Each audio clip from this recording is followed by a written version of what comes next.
যে ট্রাকসে পাথর, সব সাদা পাথর, সাদা পাথর এলাকার সব পাথর ক্রাশার দিয়ে কেটে নিয়ে যাচ্ছে।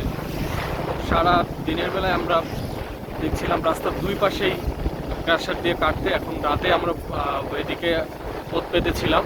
এই যে দেখেন শত শত শত ট্রাক, সব পাথর, সাদা পাথর।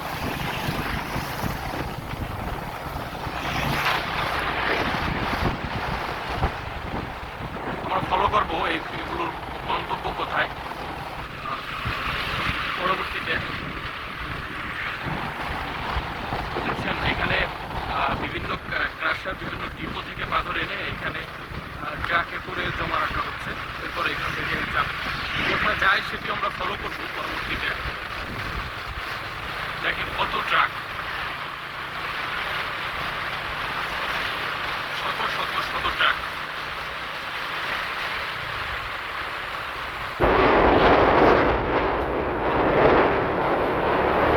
শেষ হচ্ছে না।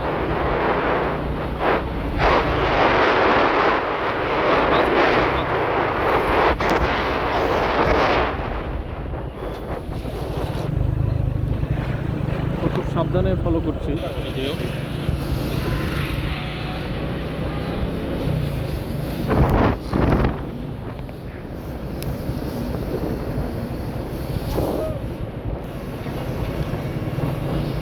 যে আইন শৃঙ্খলা বাহিনী কিন্তু এখন এই পাথর, কিন্তু এখানে কোনো আইন শৃঙ্খলা বাহিনীর কোনো সদস্যই কাউকেই দেখা যাচ্ছে না।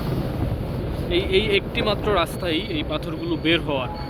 এখানে এসে বেশ কয়েকটি রাস্তা দেখা গেছে, কিন্তু এর আগে এই একটি মাত্র রাস্তা দিয়ে, মানে এই রাস্তা দিয়ে যদি একটি চেকপোস্ট বসায় শুধুমাত্র স্থানীয় প্রশাসন, তাইলে এই জায়গা থেকে একটি পাথরও বের হওয়ার কোনো সুযোগ নাই। তবে এখানে আসলে কারোরই তেমন কোনো তৎপরতা চোখে পড়ে নাই আমাদের, সবাই যে যার মতো। সামনে কোনো একটি পুলিশের গাড়ি দেখা যাচ্ছে।